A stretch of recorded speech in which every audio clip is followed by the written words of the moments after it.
Before most companies even knew what flexible staffing meant, Viktor was already doing this just-in-time management in his platform.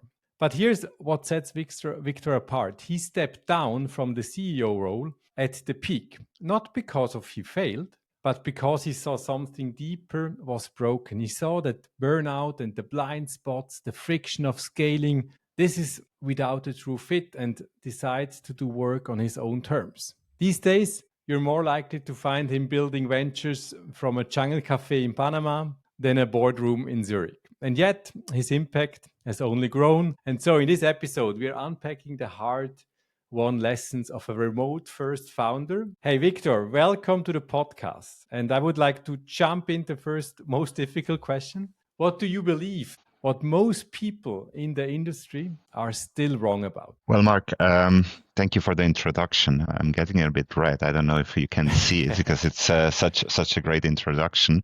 And sometimes it feels a bit like a dream for me too, kind of the journey that I and everybody in my team and my family went through. But coming back to your question in terms of what people do wrong, I think at the end, they try to build a venture so hard that sometimes they forget about their own needs and their own feelings and the feelings of their families. And I think for me, while building the company, I lost track of that as well. Sometimes at cost of my health, sometimes at cost of performance for the company, but for sure as well at cost of my family. So one day during an interview, one reporter asked me, what is the most important thing for you? And without any hesitation, I said, just my family. And just a few hours later, sitting in front of my desk and looking at my calendar, I just realized that there was nothing in there. So I just had to change the way I talk or the way I act, and then I choose the latter. And this is very interesting because your company, Kupel, is kind of shaping this whole remote work, right? And I mean, looking back for myself, I was traveling through Thailand and Southeast Asia, and for many months I was living this dream of working, but at the same time it's also not that easy to organize. So it's kind of difficult to find the Wi-Fi spot at the right time with the important meeting.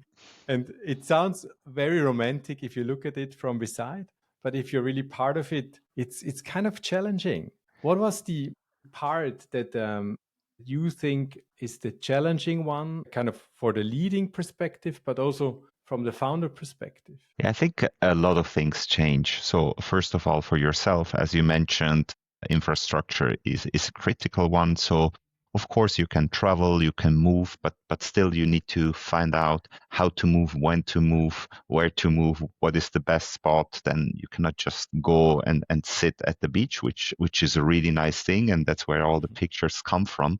But at the end, that's not a great work environment. Too much sun, too warm, too much noise, not a good Wi-Fi, wind. So that there are many things that you need to consider. But I think despite that, and despite the infrastructure and where you are, you just need to change the way work is performed. Because just thinking about team structures and the way you lead in the same way like you did it before, it's not going to work because you're not there, right? Sitting next to your team and hearing stuff that maybe was not discussed before. So you need to structure that in a different way. In some cases, you even need to adapt the team and make the team a productive virtual team, which is not the same thing like having a team on site and being there every single day. So yeah, there is a transformation that needs to happen.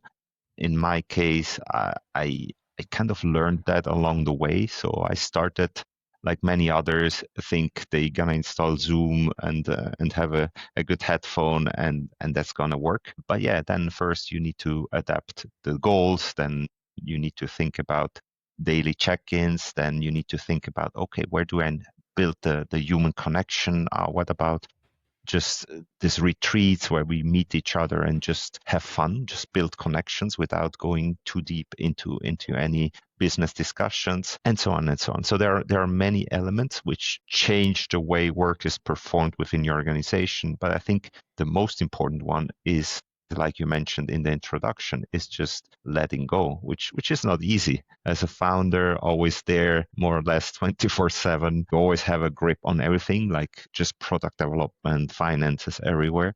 And now you need to start to trust people and just set goals. So that's where I started to work more with OKRs and understand how OKRs can help align the company even if you're not there, build OKRs and tracking methods that give you very clear indications on a daily performance. What are lead indicators versus lag indicators? So there are many things that I had to learn along the way. Could you share some more hacks in your playbook? Because I mean, you learned it the hard way. You just went, and Yes. this is also what you told me in the introduction. So, like, first, maybe to start, it sounds always like, oh, I need to prepare a lot, but you just said like you just went, and then maybe the insights, what you learned on the way. Yeah, my motivation, as I mentioned before, was to just give more space to my family. And for me, the only way to make this work is to not be here. So to just really have to let go and not be able to do some specific job. So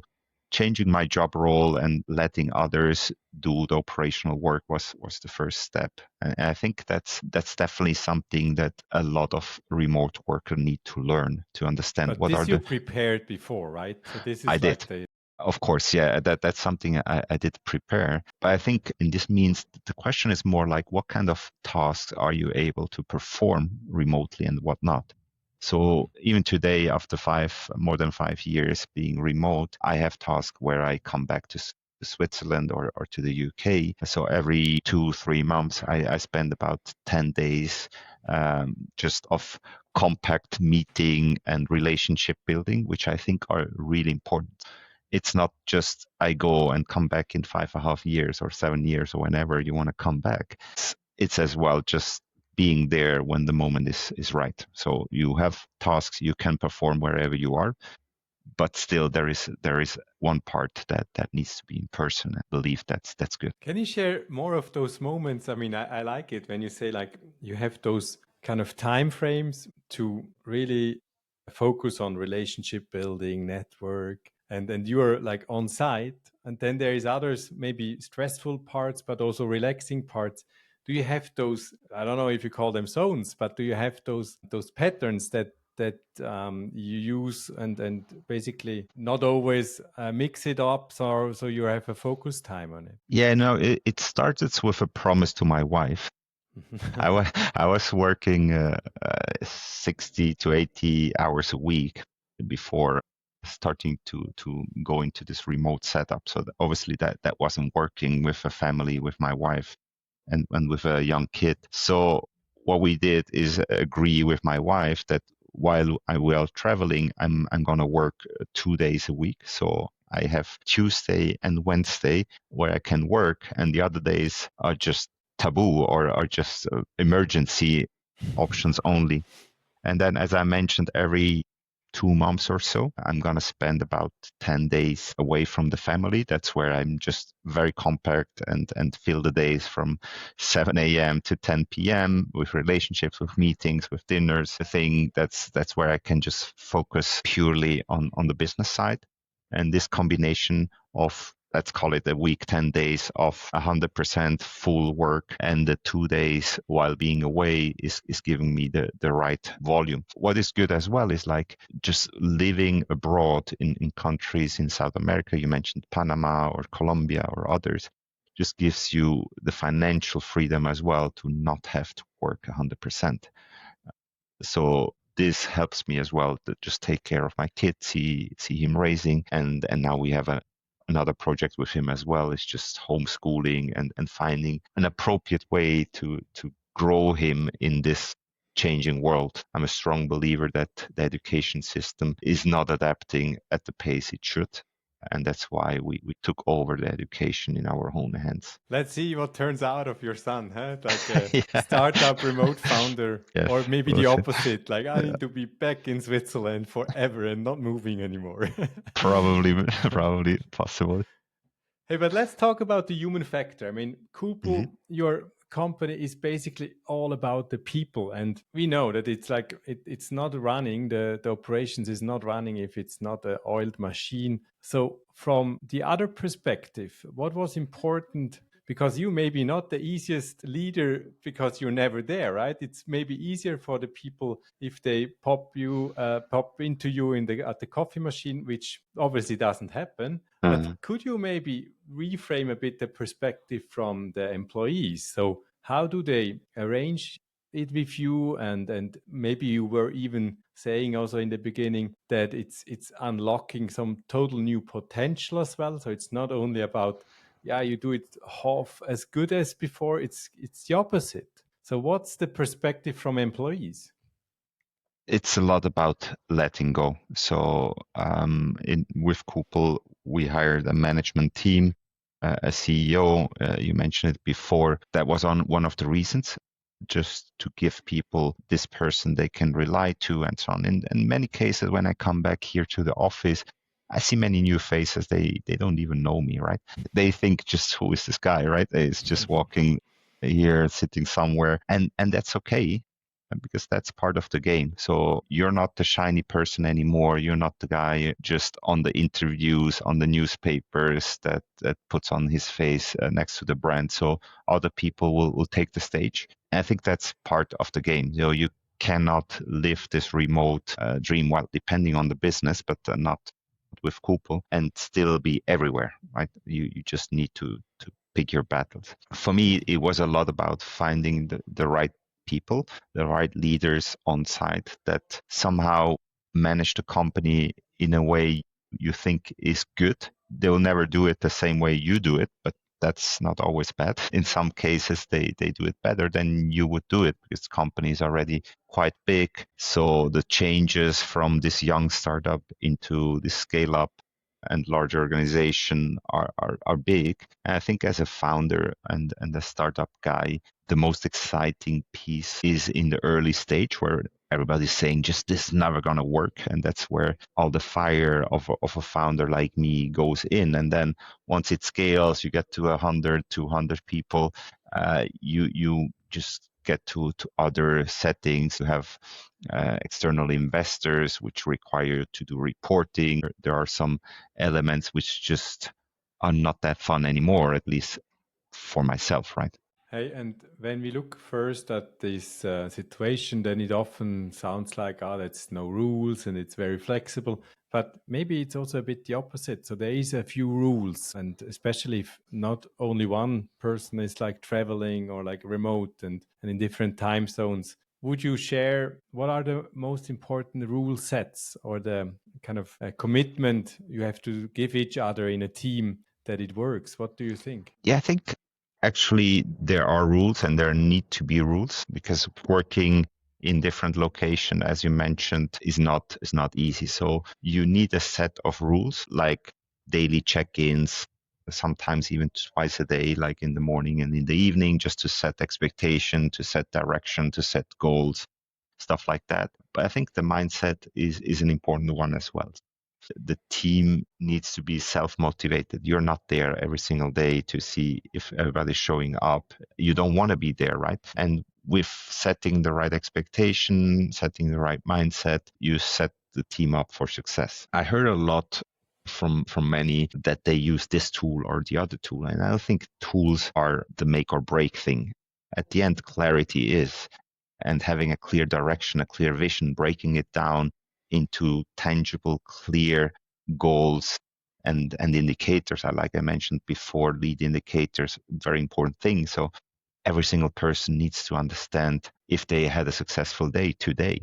So you need to have the right metrics to understand if this wasn't a successful day. So even in accounting or sales operator, customer success agent, when do they have a successful day? And that's a lot of strategic work, a lot of understanding what the levers are. And once you get there, things just work because people understand what success is. They understand the big picture and they understand as well how they can contribute to make this dream come true. Hey, I have a last tricky question. So you're telling that it's now about 5 years since Yes. you're like doing this kind of remote setup. But looking back, and if you could advise your younger self, so what would you give your past self for an advice? I would definitely let go earlier. I think I worked hard in many years before, and in many cases maybe I could have stepped back before, and that would give people more room to step up and take over important areas. When you start, you're alone. You're doing everything from building your furniture to programming to doing sales, whatever it is. But then just you, in the first instance, you feel like you're the only one that can do it. And then you bring in people that hopefully can do at least some areas of the business better than you could. And you need to give them the right room to do that while always maintaining the structure, the strategy, and understanding if you're moving in the right direction. So letting go before, trusting people with the right controlling equipment is something I would do before now. Great. Hey, Viktor, thank you very much. It's like living the proof that leading from anywhere doesn't mean leading less. And how do people find you? Because I hear that you are not like only stepping back and down and then kind of relaxing and taking more vacation, as it sounds at the first sentence. So you are like involved in many boards, you are involved in many startups, and you're cooking something new. So how do people find you? Well, I'm actually quite responsive on my emails and WhatsApp and so on. I was on LinkedIn, but it's getting a bit difficult there with a lot of, let's call it spam. So I'm not that active anymore there. So if people want to reach me, probably email is the best way to reach me. Perfect. Viktor, thank you so much for sharing your insights. Happy to do so. Thank you, Mark.